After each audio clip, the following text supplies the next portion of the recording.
all is well in the world. See, every time Griff and I hit on the power button of our microphones, all is well in the world.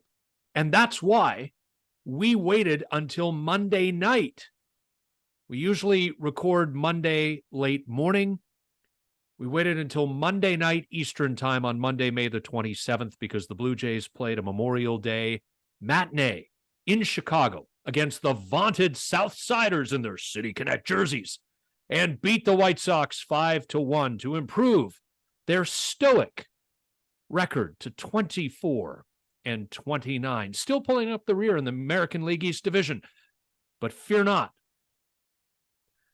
June's schedule is just around the corner, and there are a lot of easy teams on it. Griff! And fear not, the Blue Jays' first attempt at City Connect jerseys is coming up against the Pirates this weekend. So, that's always good luck, except if you're the White Sox. But the other thing is that it's difficult for us to be objectively critical when every time we record is coming off a win. It makes us look bitter and sour. So if you're listening to us be all gushy and delighted, then it's because our timing is always after a win. Here's what you can do if you want the tone to better reflect reality. Download us as you would when this hits your phone, the notification hits your phone that we've uploaded a new episode. But wait just 24 hours, because surely the next loss is just around the corner. No, I don't. They're playing the White Sox this week. I mean, it's possible that they could have a really good first half of this week at the very least. But to be serious, Griff's mentioning the fact that we did our first live post-game show at youtube.com/@exitphilosophy after Thursday night's win in Detroit.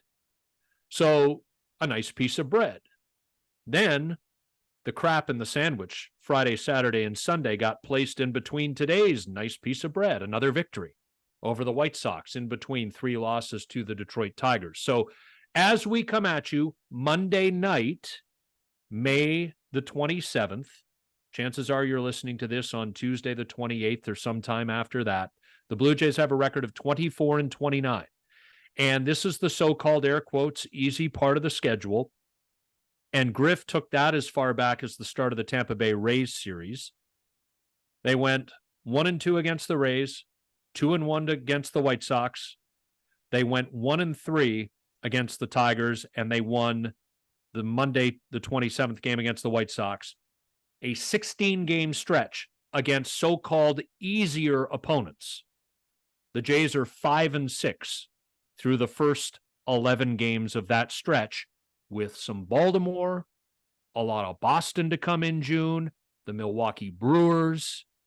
It's not going to get easier, Griff, and this team is not making the hay that a lot of people thought it would. But just to linger on the positive for a second, at 5-6 with 2 more against the White Sox, and by the time you're listening to this, they may have played 1 or 2 of those games, but then the Pirates at home, they still have a chance, because when they when they started this stretch of 16 games, and as you pointed out, I included the Tampa Bay Rays because I still believe that the Blue Jays will finish ahead of the Rays in the AL East, and so I included them in a softer part of the schedule. So they still have a chance to go 10-6, which was what we pinpointed as the minimum they needed to do, coming back and going into that stretch of tougher games with Baltimore, and then a road trip, and then Boston later on. So they still have a chance as of this recording to do that 10-6. And in the meantime, with every loss, there's more of the jungle drums calling for Ross Atkins firing, John Schneider's firing, and your man Don Mattingly, all sorts of negative feedback. But damn it, this is a marathon. They keep saying, and you're a big NFL fan, 17-game schedule. So playing 53 games is the equivalent of game 5 or 6 of an NFL season. Nobody panics. I mean, they get concerned if you're expected to be a playoff team and after 5 or 6 games you're 2-3 or 2-4 in the NFL. But in similar slices, they can come back and they can put together stretches and streaks, not of 10 wins in a row, but over a 20 game span, they could get hot because, as we point out, I mean, we're concerned, we discussed off air, very concerned about the performance of the vaunted deep bullpen, but the starting pitchers, if they're not overworked and if they don't get exhausted by the fact that every game is a 1-run game, you know, that's a good starting rotation still, we have to admit. So they do have a chance over 20 or 30 games to kick it up a notch and sort of get back comfortably above 500, and be back in some sort of a wild card hunt. That's the positive. Yeah, that's true. But I'll extend the NFL analogy one step further. I mean, do you believe that this Toronto Blue Jays team is the equivalent of the Andy Reid, Patrick Mahomes led Kansas City Chiefs, or the Kyle Shanahan led San Francisco 49ers, or any of the other teams that have been perennially good for the last 5 or 6 years? Or do you see this team as being like the Tennessee Titans, completely uninteresting, playing a boring brand of football, in this case baseball, and really not going to do anything that totally disgraces themselves or embarrasses themselves? They're not going to lose 100 games. They're not going to struggle to compete the way that, say, their opponent this week, the Chicago White Sox, have for so much of the season, but they're just going to middle along and finish at or near 500 on either side of it. I mean, that's the Blue Jays team that I see, Griff, and that's the Blue Jays team I clearly, very optimistically, for everybody who thinks I'm a Debbie Downer, predicted would win 85 games this year. I mean, they are on pace to finish under 500. I gave them over 500, but I think that that's what they are. They are 500-ish on either side, depending on what they decide to do come late July, which will depend on where they are in the standings. Yeah, that's a very good comparison, NFL, that you had of the Tennessee Titans. I was going to give them Bo as Kirk Cousins, but Kirk Cousins at least provides some excitement, some offense, some numbers that don't add up to wins a lot of the time.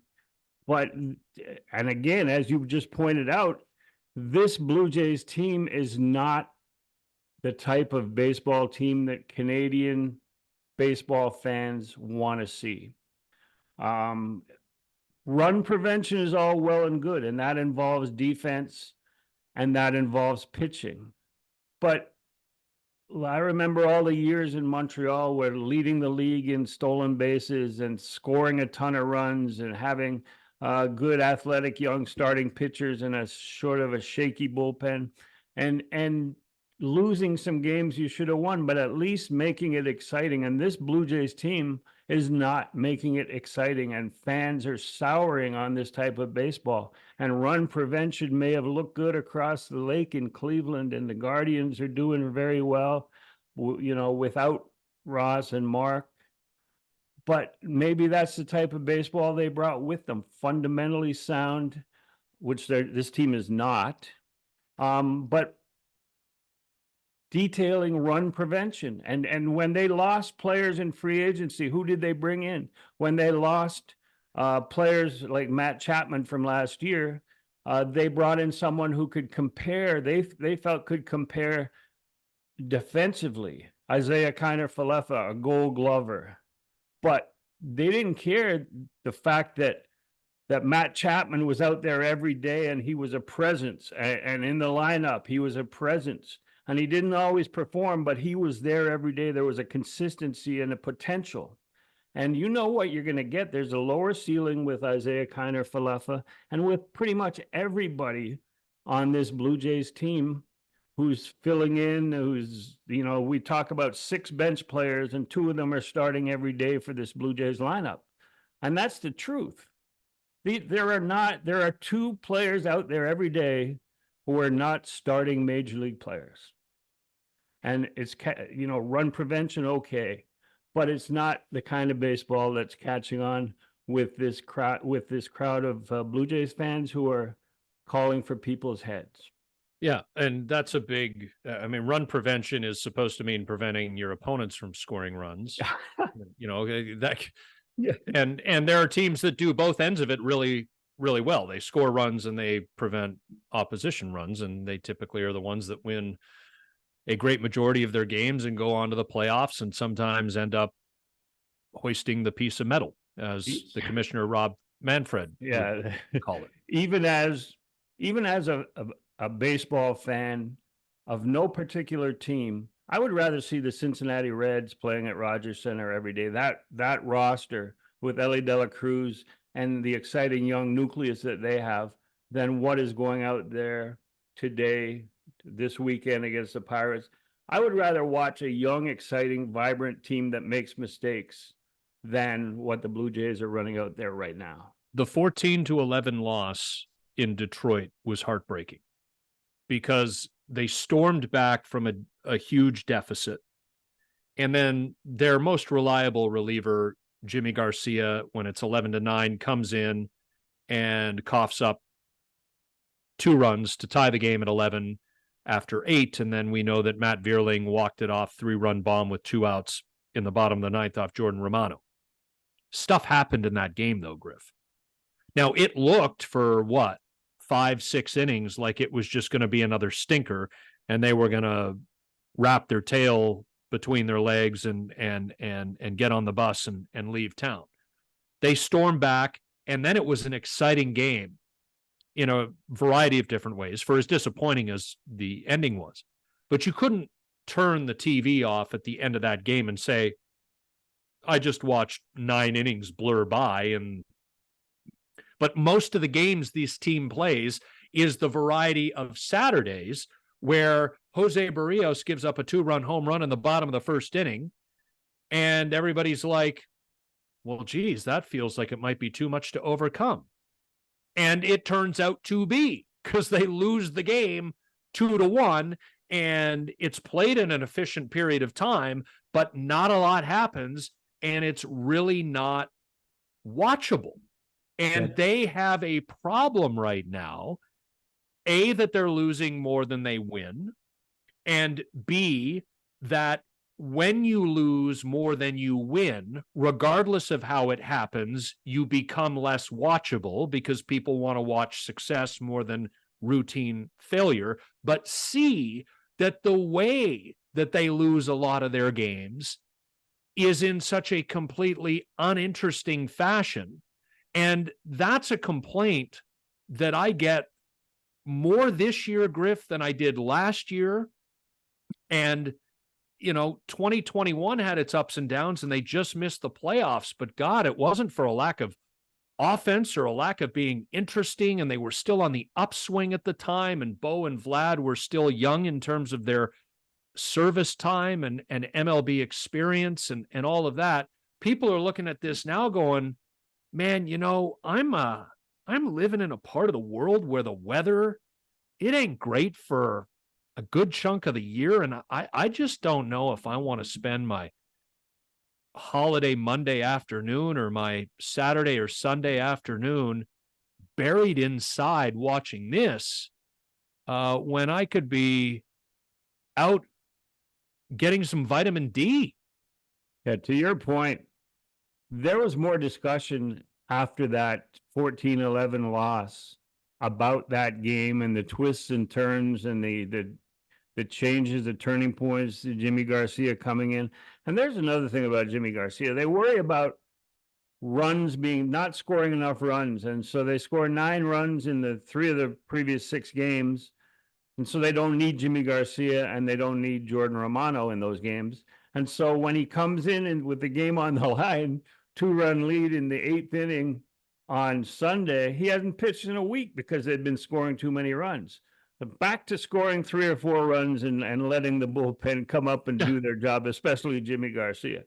But the conversation about that 14-11 game, that one game equals any conversation that I heard with friends and with people that I know about the previous entire road trip and maybe even the homestand before it. People want to see action. People want to see twists and turns, and they don't want to see, as you point out, 2 runs in the first inning and that's it, game over, which is what happened to Jose Barrios. So, yeah, I mean, I can see where people are coming from, and just getting back to 500 isn't going to solve the Blue Jays' problems that they're having so far in the first 2 months plus. And people, and I think it's one of a kind of a broader issue in the world right now, sort of this corporate speak, words that really don't have any meaning but sound good or sound like they mean something publicly. And one of the words we keep hearing is process. And look, I mean, the 76ers previous regime, what was it? Trust the process. I mean, that became a slogan for the Philadelphia 76ers for a few years. The process. Well, nobody's got enough time in their day, either who works for the team or who is a fan of the team, to sit there and listen to it, to know exactly what a daily process is. And processes change day in and day out, depending on what's happening on any given day. You probably have some key pillars, some cornerstones of what you do, but it doesn't really mean anything. But if it does, I can't see, this is the problem, Griff. People say things, and I remember. If you could just take the microchip out of my brain and make me forget, if we could Black Mirror this podcast and create a Black Mirror episode for Netflix where I can't remember anything, that the gobbledygook that these people spew out, then I wouldn't have to refer to it. But I remember last October, after the playoff elimination, when about 5 days apart, first the general manager and then the team president both got up and essentially said the process hasn't been working. They'd been there for 8 years, and they realized, or it somehow was brought to their attention, that they are ineffective at speaking to their players. This front office has been in power for almost a decade, and their process of communicating acquired data to the human beings who put on the uniform and who they employ to go execute and get results off of said data, they didn't even apparently know how to speak it to them. And then, after the Shohei Ohtani situation played itself out and he went to the Dodgers, like exit philosophy said he would, and like most people believed he would, they're like, well, here, all we really need to do is just ship Dave Hudgens to the complex in Florida so that the next time he tweets, nobody notices. And we'll just change the titles of some coaches who are competent people. But while changing the titles of the coaches, we're going to bring in personnel that is less offensively capable this year than last. And we weren't any good last year. But Dave Hudgens is down in Florida now. So, like, you see what I mean? It's just nobody buys it anymore. This front office has lost the public's trust. And I'm sick and tired of talking about it because I've believed it for a really long time, but it's right back at the forefront, Griff. And they just sit there and they're inert. And there's no pressure to change anything, because most of the media that travels with the team every single day is owned by the same company that owns the baseball team. And so a lot of narrative and a lot of storyline is contained and controlled. All right. So here's an exercise that we can both do. I'll start with you. Is we're talking about the lack of imagination, the process that's not working. If you had 3 changes to make with this team going into the month of June, what would they be? And they have to be realistic and able to be executed. And what have you got? Just three things that you would change about. You want me to just fire the 3 out and Yeah. then We okay. can talk about yours, and then I'll give you mine, which probably aren't as exciting as yours. Okay, so I believe that all 3 of these things are doable. That doesn't mean they're going to happen, but they are very much doable. Number 1, fire the general manager.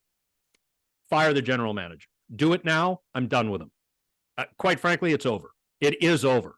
So we now are well, we're not watching because he's hardly ever available, but there is a walking corpse in the front office of the Toronto Blue Jays. It's over. He can't reclaim public trust.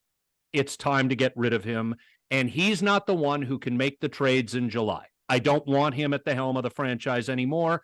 The people who are going to be here beyond him need to make those decisions. Well, let's stop here and discuss that, because I don't think that's something that happens very often in the history or around Major League Baseball, is that a general manager gets let go in the middle of a season. I know it happened in Montreal when Murray Cook was let go and Bill Stoneman came in. And then Dave Dombrowski left for the Marlins mid-season, but that was to take another job. And Dan Duquette took over at that time.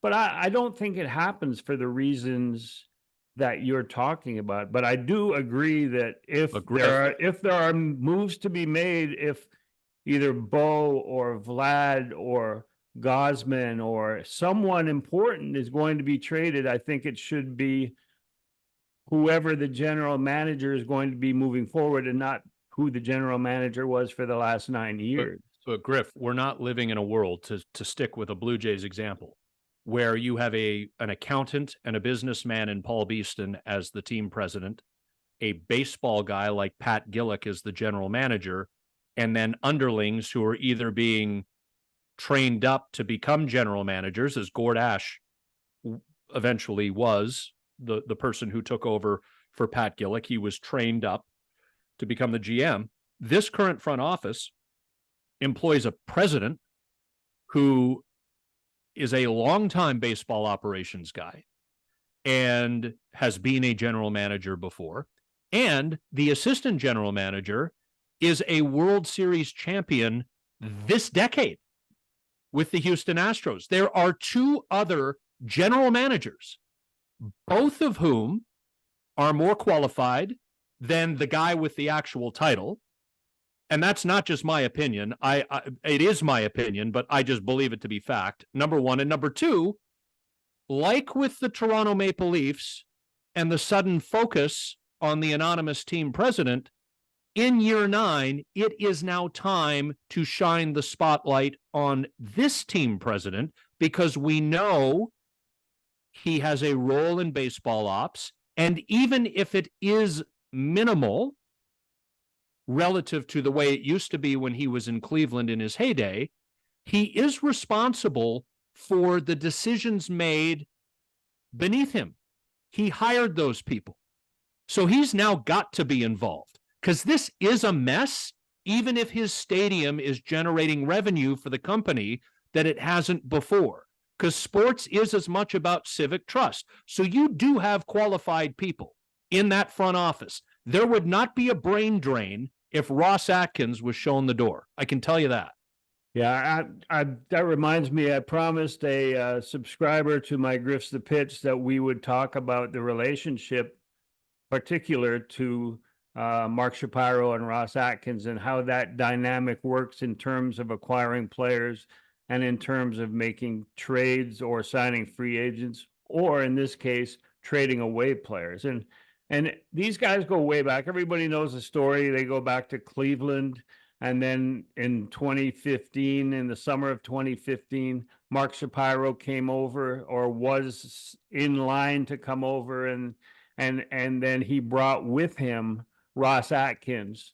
And by that time, Mark Shapiro was no longer even in Cleveland involved in the day-to-day player acquisition. He was clearly like a Dave Dombrowski is now in Philadelphia, where he's not the GM, but he is making a lot of the player decisions. And in the case of Mark Shapiro, he leaves the legwork, the heavy lifting, to his GM, which in this case is Ross Atkins and Ross's crew of front office people, assistant GMs beneath him. And when the moment comes where the deal needs approval, it's taken to Mark Shapiro. And if it's a deal that involves a lot of money, he goes to Rogers ownership and gets it cleared. Mark Shapiro is the face of the Blue Jays at major league meetings. He goes to the commissioner's office with stuff, and he goes to owners' meetings. And he was responsible, not largely, totally, for the initiative to build a player development complex, which is the best facility in Florida and maybe in all of spring training, and the renovations at Rogers Center, the $360 million in renovations that are going to ensure that this club is not rebuilding over the next decade. It can't rebuild as is popular with a lot of, or what a lot of people want to see happen with this Blue Jays team is trade everything away, blow it up. You can't do that if you're Mark Shapiro. He will never approve of that course of action because of the inventory that they now have to sell that rely on the goodwill of the fan base. So there's a relationship of boss and GM where Atkins is actually responsible for the players that are here now, but they have been approved, as you pointed out, by the president. So ultimately, I just want to know where the president. Yeah. I just don't understand what the president sees in this general manager. And I'm not talking about today, Griff. This should have happened last October. And it probably should have got past that. We're now into approaching midsummer trade deadline, third of the season. And it's difficult at this time of year because it's historically not unprecedented, but it's a rarity to see a GM let go at this time of year. And that's fair. My point is, I got questions about the president because I don't trust his judgment because he has stuck with this general manager for far too long. That he's responsible for that. I'm not saying he wears every optioning of somebody to Buffalo and calling a corresponding move up and yada, yada, yada. I'm not talking about that. I'm talking about the direction of this franchise. They simultaneously acknowledged that 8 years in, they didn't know how to speak to their players. And so then I'm saying, first of all, is this just more bullshit? Because if we throw more bullshit problem out into the ether, well, we've just given ourselves a problem that we need to solve. We need to better streamline communication. We got to send the tweeter to Florida. We'll give Don Mattingly a new title. We'll bring in Matt Haig. DeMarlo Hale's awesome, and he is. So we'll bring him back and put him as bench coach and da-da-da-da-da-da-da.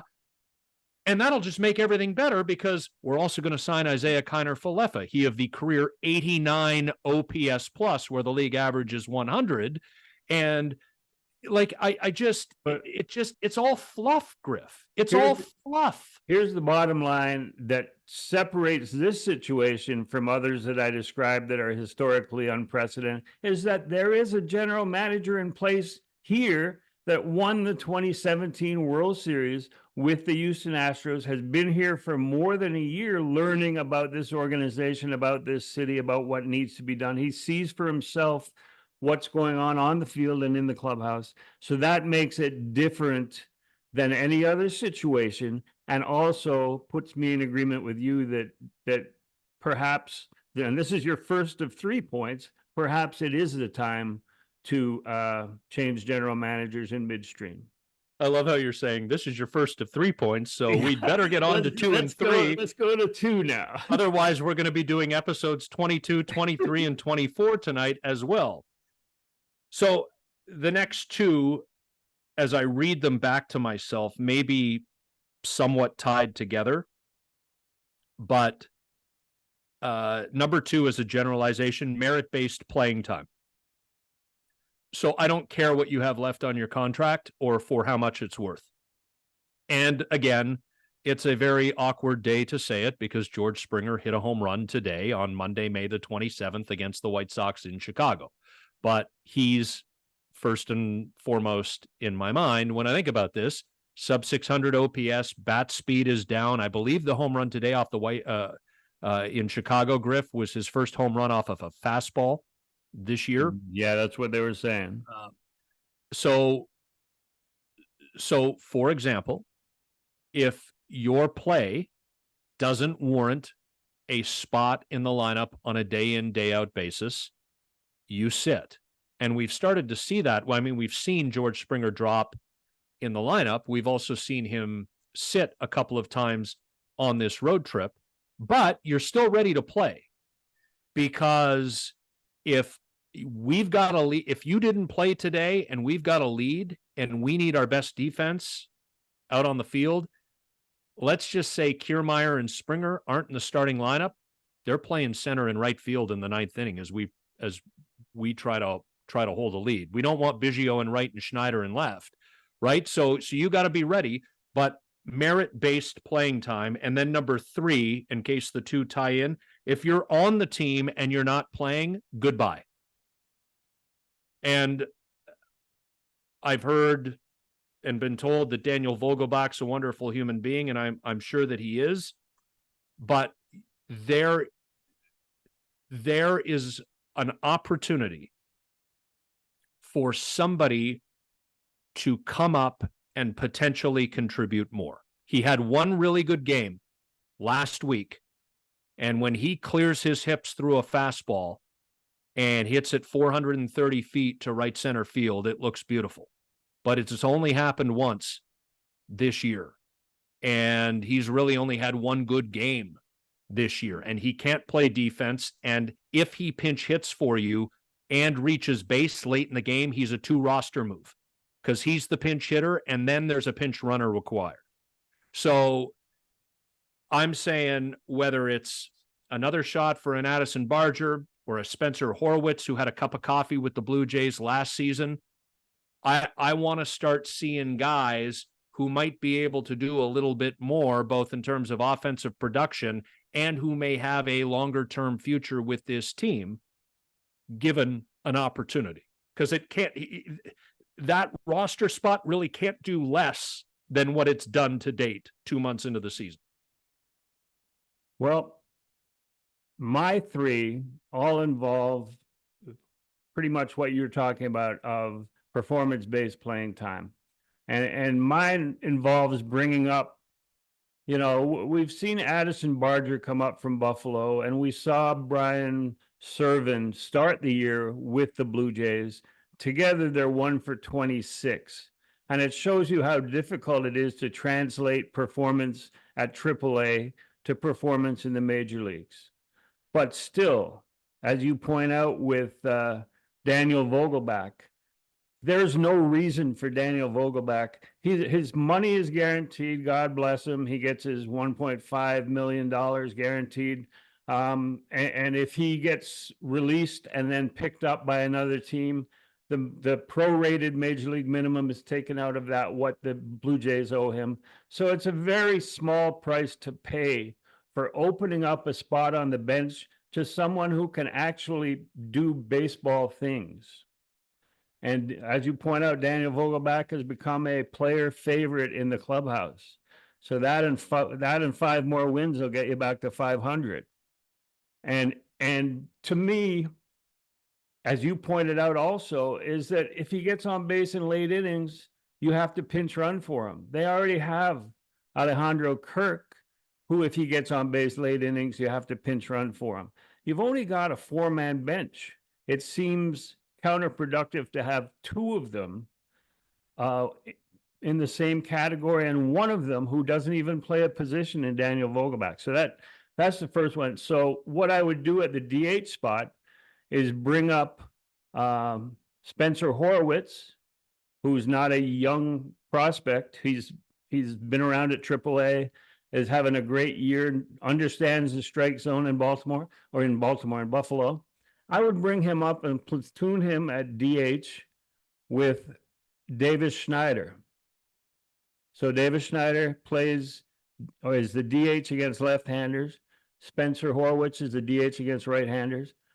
Davis Schneider can play second base when he's not DHing because his bat is becoming valuable. His ability to reach base in a lineup where that is at a premium is valuable. But having him in left field is a disaster waiting to happen in terms of fundamentals. He throws to the wrong base. He goes into foul territory and throws like he's playing second base, sidearm to the middle of the diamond, hoping somebody's there. So put him at DH, keep his bat in the lineup, have Horwitz as his platoon partner as DH, and still have Davis Schneider in as often as possible. I would have Danny Jansen catching 4 games out of 6, like every 2 series, 4 out of 6, which is pretty much happening already. I would bring Nathan Lucas up, who is another guy who's 29 years old and is having his best minor league season, and he deserves a shot in the major leagues. Blue Jays only have 3 outfielders, one of them George Springer, who's not performing offensively. I would platoon Lucas and George Springer in right field. And the other 2 guys, like, it's the lightest hitting outfield right now in all of baseball. Even with Varsho's power and RBI numbers, Kiermaier, and Springer is the lightest hitting outfield. And the celebration when they win is the whitest celebration in the history of sports, where they're getting together and they get jumping together and they bounce around in a circle. Yeah, no, don't do that anymore, please. It's embarrassing. So I would do that. I would platoon maybe Biggio. I would have Biggio play second base and some right field if necessary.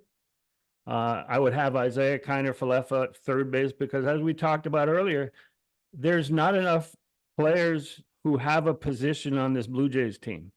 You don't know day to day who's playing second base, third base, and maybe even left field, but especially second base and third base. I would have IKF play third base as often as possible. He may be the best defender out there.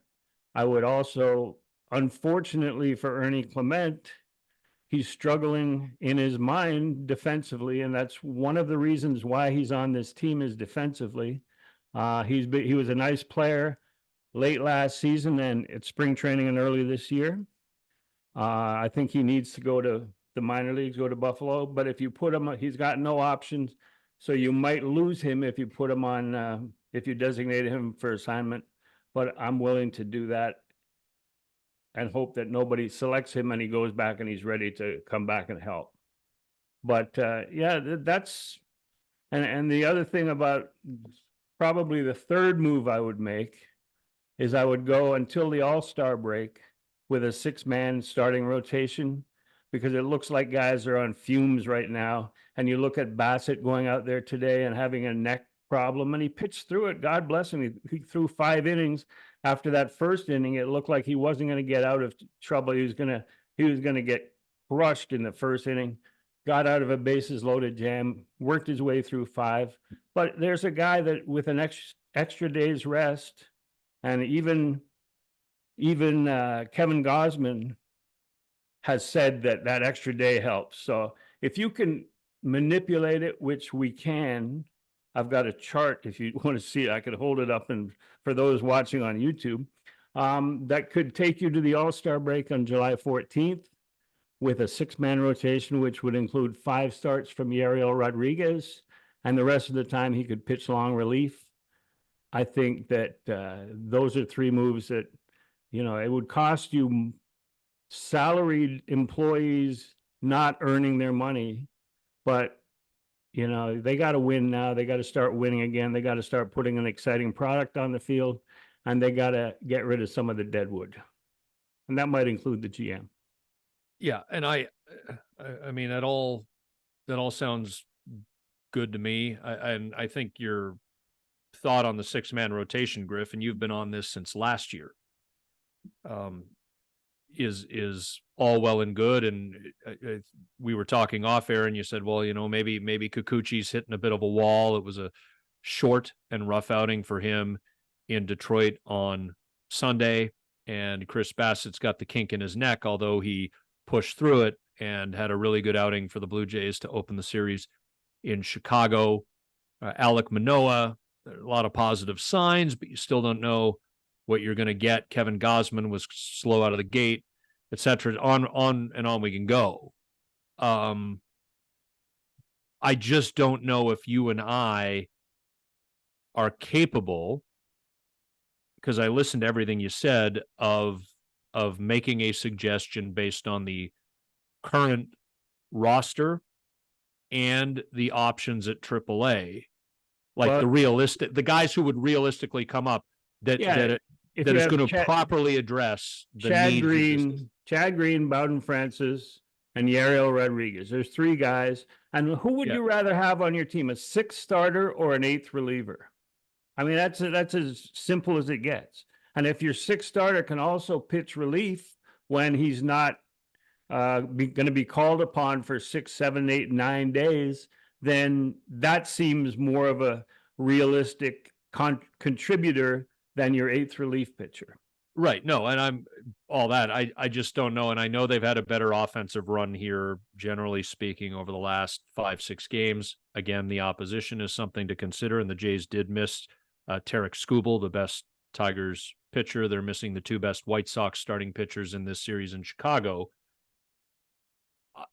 I just don't know, especially when the opposition gets back to that not just respectable level, but that better level, that plus level in the month of June. If there is an offensive solution that carries through weeks and months, I just don't see it. There will be spurts.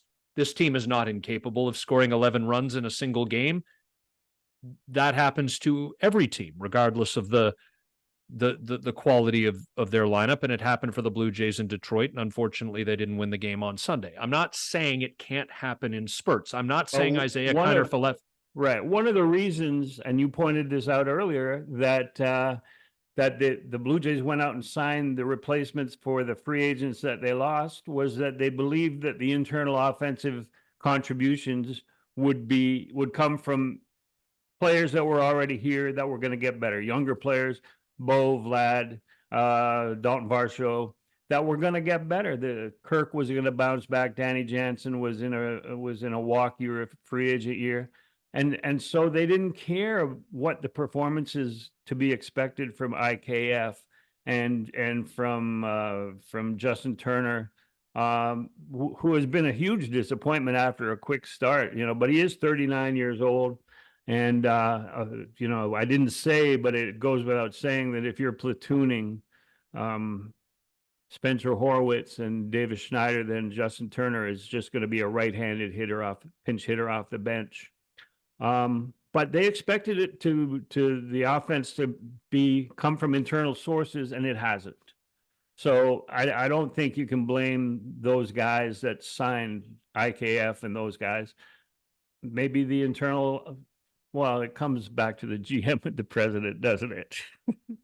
Well, see, like Griff and I made my either constructive or destructive return to the X machine for a few tweets this week, and I didn't read the replies. And I don't want to make a habit of it, because I actually find that it drags my mood down even when I'm initiating stuff, which is a big part of the reason I kind of generally stepped away. But like, if the argument is execution, and John Schneider has, in defense of himself and his coaching staff, I think appropriately made the argument during the series in Detroit after some of the losses that it's about execution. I think after the 2-1 game, he was on Saturday quite clear about that.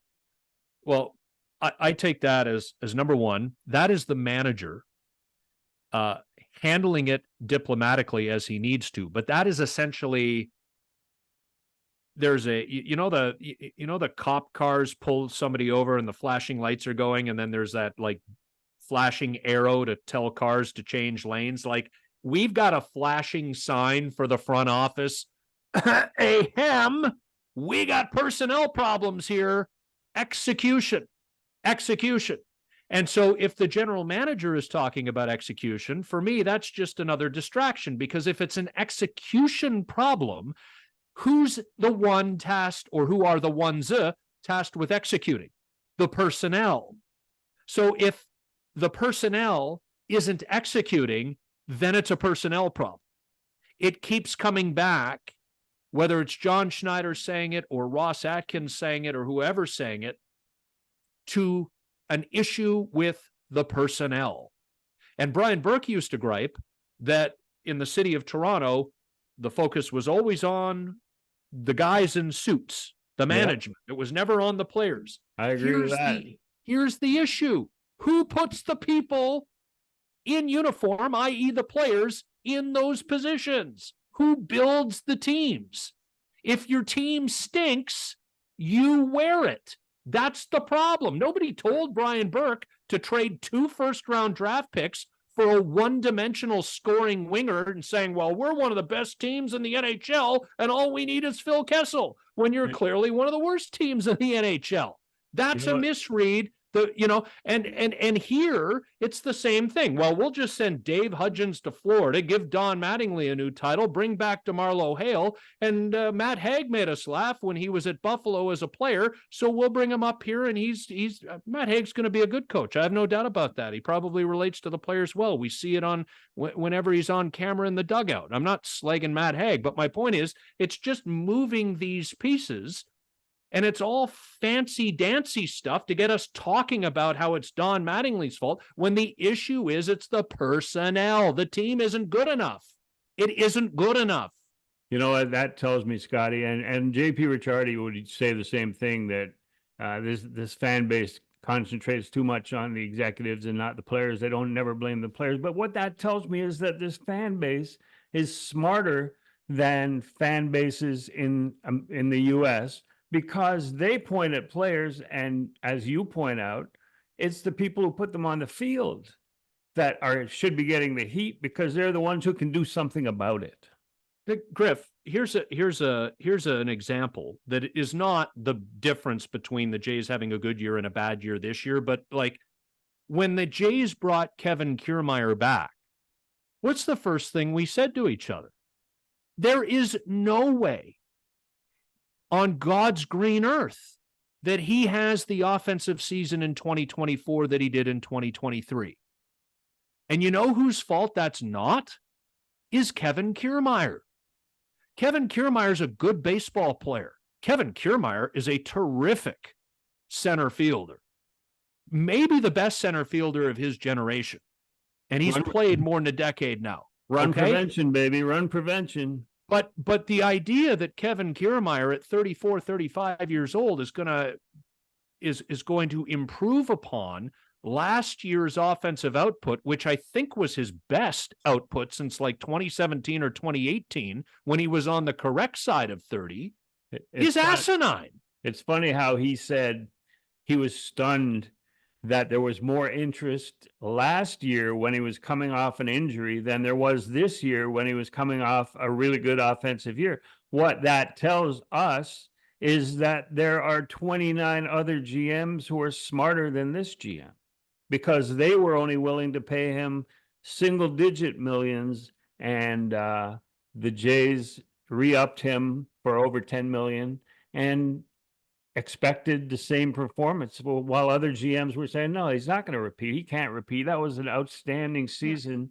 and he's now 34 years old or whatever he is. Like, I don't know what, and the Jays' current front office hasn't griped about this publicly. So I'm going to say, well, what does Mark Shapiro or Ross Atkins expect? But like, to use the Brian Burke argument, or as you say, also the JP Ricciardi argument, like what? You want people throwing darts at Isaiah Kiner-Falefa because Isaiah Kiner-Falefa is doing what Isaiah Kiner-Falefa has always done, which is be a below average Major League Baseball player who gives you above average defense at multiple positions, and who is a very likable and good human being by all accounts. But he's not going to be the reason that you win 95 games. He can contribute, but and so people always used to say, I keep coming back to the Maple Leafs. Sorry if you're listening in Edmonton and I'm making you yawn. Your team's still in the playoffs. But it's like Phil Kessel went to Pittsburgh.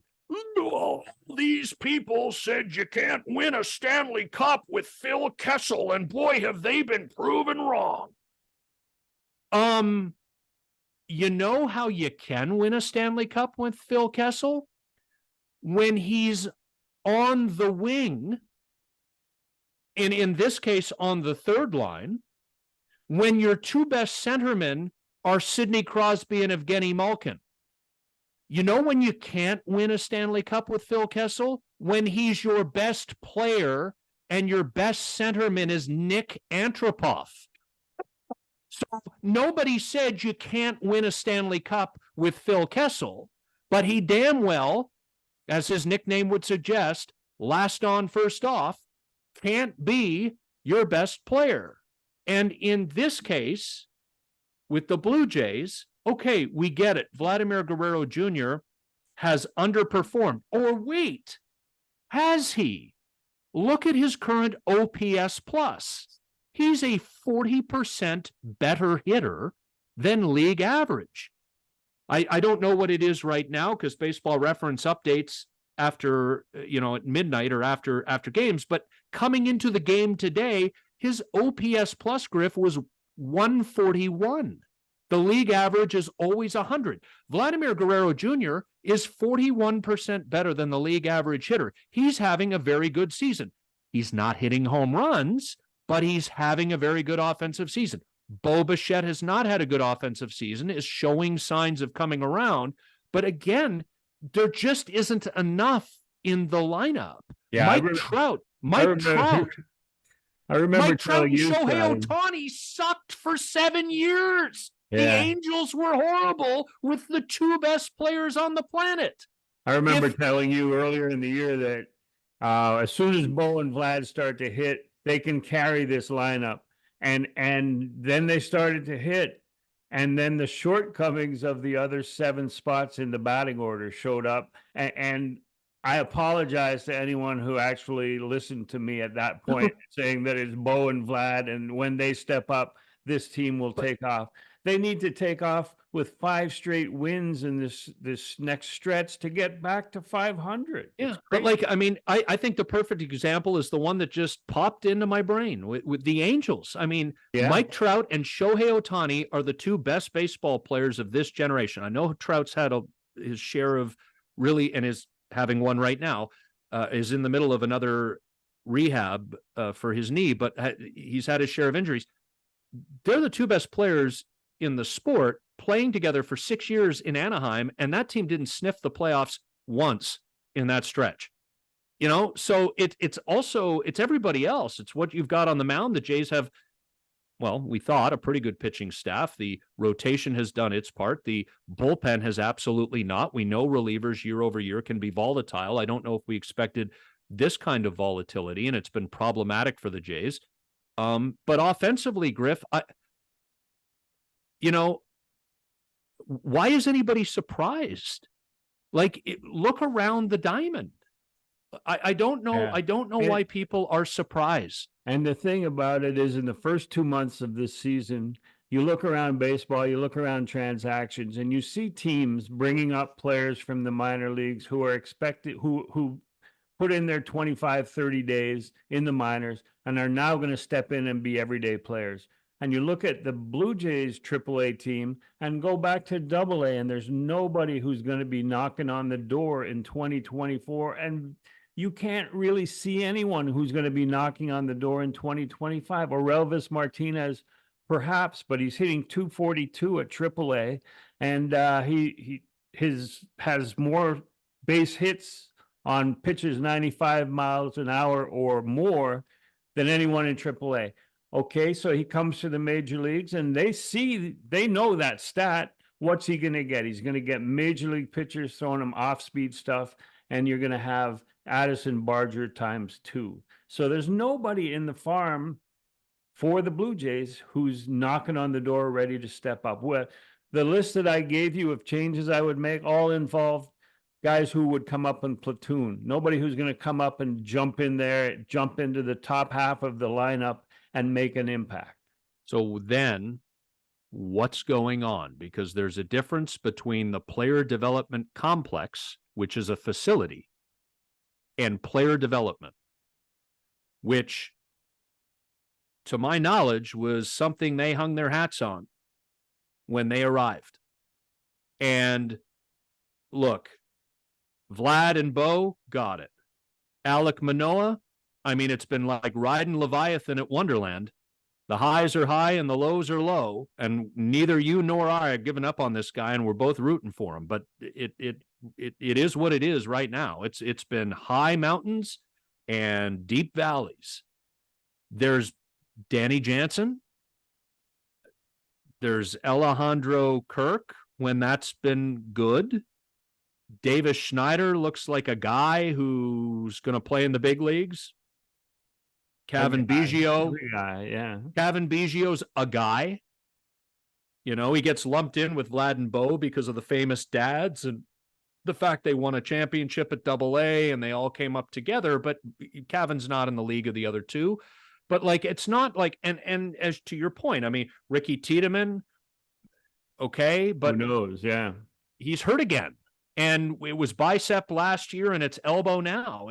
That's worrisome for me. He's 21 years old. He's got a herky jerky delivery. You know, that if that's serious, that could be a couple years before he rights himself and gets back into a groove. He's not there yet. Let's hope he doesn't go that route, but you never know. So it's just like, I just don't see it, Griff. I don't see where all the magic is. That I keep being told. I feel like the words are fancy. I feel like they might fool a bunch of board of director people who don't know anything about baseball, but who work in different businesses and are successful there. I feel, Scotty, that over a course of 162 games, and we've talked about that, the fact that we believe that this Blue Jays team with the rotation, the 5-man rotation, is built for 162 games. And that is where they may bounce back in the next few months and sort of get back into contending for 85 to 90 wins, which would have them sniffing a wild card. But if your strength is your 5-man rotation and maybe 6-man rotation, what happens when you get to the playoffs when you're cutting it down to 3 and possibly 4-man rotation and you need the home runs? And as we talked about before we went on air, you need the sudden lightning, the quick strike offense, which this Blue Jays team does not provide. So getting through 162 games is far different than going deep into October. Let's look at the June schedule, because that's when the quote unquote easy that hasn't been so easy ends. So the first 2 days of June are this Saturday and Sunday. They got the Pirates. So that ends this stretch of so-called easy. You have the Orioles at home.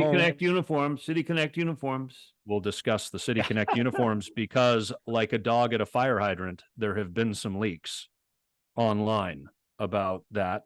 But the June schedule, 4 at home with Baltimore, including a getaway day game on Thursday, June 6th, because after that, they go to Oakland. Oakland is easy, you say. Well, yes, Oakland has come back to its level in the last 3 weeks after, I think, a 500 start through 38 games.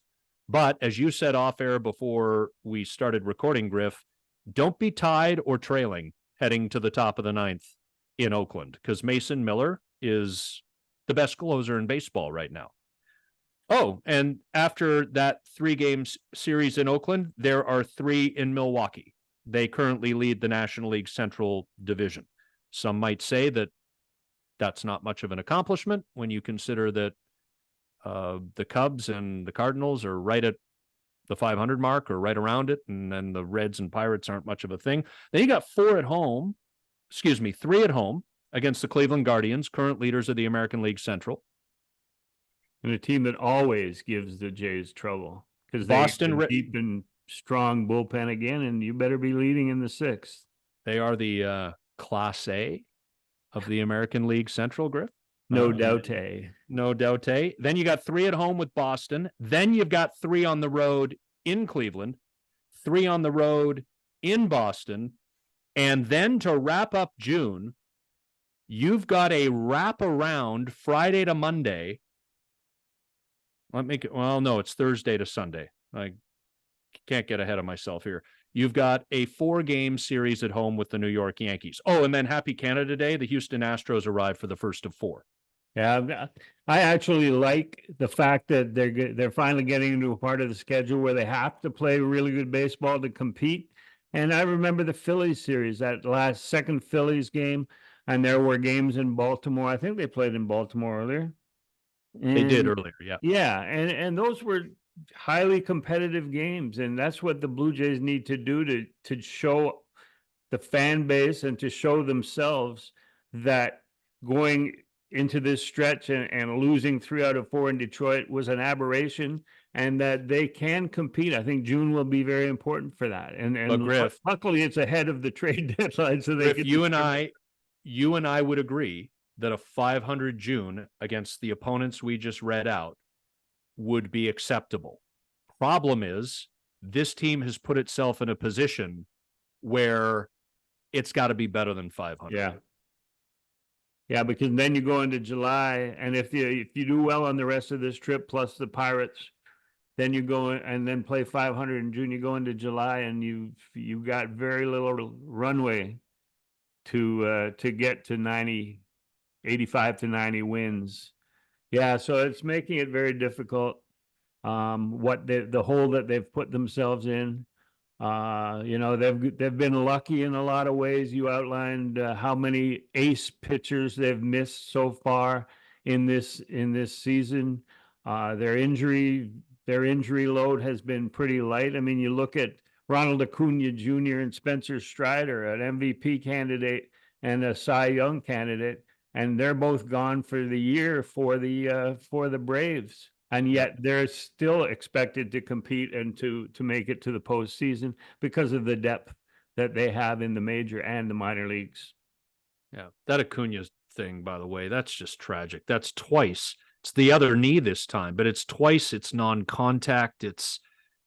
The first one when he tore his right ACL in 2021. That was the Braves World Series championship year. I think it was coming down off of a catch, right? He caught a fly ball, had to sort of leap, and then he came down awkwardly and the ACL went. This one was a hard start, right? He tagged it second and stop and get back to base. Yeah, force a throw. Yeah. And it just went. Yeah. I mean, horrible thing. City Connect, there's some leakage. The Detroit Tigers. And I'm not a fan of the Tigers because I am old enough, slightly, but I'm old enough to remember the late 80s when the Jays and Tigers had a great rivalry. And I know that Dan Schulman and Joe Siddle, and Joe's a Windsor guy, so they were talking about over the weekend the idea of the Jays and Tigers playing more games against each other again in the event that there's some kind of realignment down the road. And I mean, that Tigers rivalry is still fresh for anybody like me who's old enough to remember it. The final week of 1987 and the 84 season. The 84 season. Well, yeah, but the 84 season, and that was just before my time. 5 or something. Yeah, that was just before my time. Like, I remember the drive of 85 because I had turned 6. So I don't really have memories of 84, but it feels like 84 was almost over before it began because, as you said, the Tigers went 35-5 in their first 40 games. The Jays had a great start too. They were not that far behind after that start, so there was still hope. But the Tigers never really came back from that start. So never. So that was a great team. Yeah. My point is, as much as I am not necessarily a Tigers fan, I think you could put the Detroit Tigers home whites with the English D on their chest up there with the best home uniform or best uniform. Although a uniform to me is all encompassing. It's your home, it's your roads, and I guess now it's also your alternates. Detroit can't have the best uniforms in baseball because their roads are just meh for me. Yeah. I do like the addition of orange, a different color, but it's man, there's nothing that stands out. The home English D is as nice a uniform as there is. And we didn't get to see it, Griff, because we stared at Motor City on the chest and Detroit on the hat all weekend long. Thank you. If you're not a big fan of the Motor City Connect jerseys that the Tigers were wearing, the leakage that we saw on the Blue Jays that they're going to be wearing against the Pirates, I don't think tell me you weren't very happy with. Well, but so, because a lot of the rumors for a while surrounded the skyline. Right. Right. And I do think that that's one thing Toronto has that's very unique. Anybody, Griff, you could plaster photos of 10 cities from around the world on a page, and everybody would know Toronto because of the CN Tower, right? You got the lakefront, the CN Tower. The dome is kind of hidden behind a bunch of dispersed waterfront condos that have been built willy-nilly and whatever, but it's still there, tucked away. So I think and the leakage that we've seen looks like there's some skyline there. So given that this is an idea that Major League Baseball has come out with over the last 4 or 5 years, and we knew that the Jays eventually were going to get around to displaying their own City Connect jerseys one day. Whether I like the idea or not is separate from whether I like the jerseys for what they are or not. And based on the leakage, I'm only going off the leakage. If it's something totally different than what I've seen leaked, then I might change my opinion. I'm okay with these jerseys. I didn't say the premise makes me excited, but we know that baseball's been going down this path for a few years. I'm okay with the Jays. I'm okay with Houston Space City. I'm okay with the White Sox. We saw theirs today. South side, jet black, maybe some dots or sort of white pinstripes, like give a bit of a look. And then the south side and the old style writing, like I'm cool with that. My Cubbies, Wrigleyville, not big on it. San Diego, I like with the bright pastel colors. It's a big offset to the brown and yellow. I'm actually okay with that. I'm okay with the Jays jerseys based on the leakage. You don't look as impressed. No, I'm worried about the shrinkage. You mean? Well, you put them in they look like the jersey that you might buy at the airport on the way out of town, you know? Oh, okay. So you don't mean the shrinkage like the font on the back for names and numbers, the general Nike wide problem. I was giving you a Seinfeld reference. I'm sorry. Yeah, I was in the pool. You know that whole thing about I was in the pool, George's hand gestures make that whole scene, right? I was in the pool. If you're watching on youtube.com/exit philosophy, you just saw me do it if you're listening. But anyway, that'll be interesting to see on the weekend. I mean, I'm all about expanding the marketing of the game and blah blah blah, but like some of those uniforms, some of those City Connects for less than inspiring, and I think it's all like a merchandise promotion of like how much money can we get for new uniform jerseys and stuff. But I'm willing to give it a chance, and if I get one, I might wear it. Who knows? That would look great in the press box. Yeah. You're just jerseyed up. Total fanboy. And if you're a Blue Jays fan cheering for results, then you are hoping for no rain in Detroit this week because Paul Skeens is scheduled to pitch for Pittsburgh Wednesday afternoon in Detroit. So he would miss the Blue Jays series. Perfect. Skeens is the young pitcher who throws 103 miles an hour and is just absolutely filthy. Made his debut 2.5, 3 weeks ago, somewhere in there. So another possibility or strong possibility that the Jays miss one of the opponent's better pitchers, and that would be helpful to them as they try to climb back to the 500 mark. Right. And just wrapping up, we would need to see, like, it won't make any difference unless they take care of business in Chicago against the White Sox and then win the Pirates series with the Pirates not playing as well as they did at the beginning of the season. So they need to take care of business almost every day. And then I think we're back again next Monday, right? I mean, there's no holidays or We are. games or anything like that. So yeah, we'll talk about this week that was with City Connect jerseys, with whether they won the last 5 games of the road trip and homestand against the Pirates, all that things that have to come together, and whether Ross Atkins is still here. And we will let you know.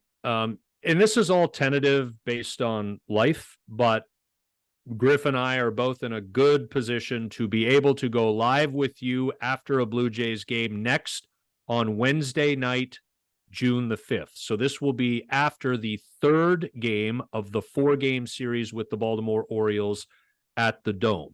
So Wednesday night, June 5th, youtube.com/@exitphilosophy. Griff and I will do a live YouTube post-game show. If you want to go to our YouTube page, youtube.com/@exitphilosophy, you will see the last live post-game show that we did, which was after Thursday night's win in Detroit. So you can get a sampling and a sense of how we do it. We take your comments. We include you.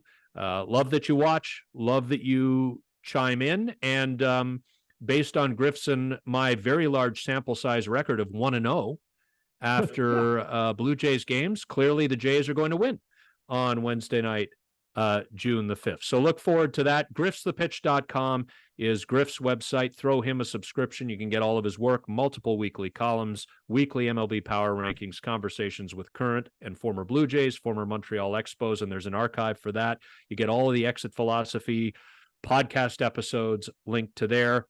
Please like us, please follow us, please rate us, please subscribe. And we will be back next Monday with the next episode of Exit Philosophy. Thank you for listening. Thanks, Scotty, and thanks everyone for listening and tolerating us. And we'll talk to you next Monday.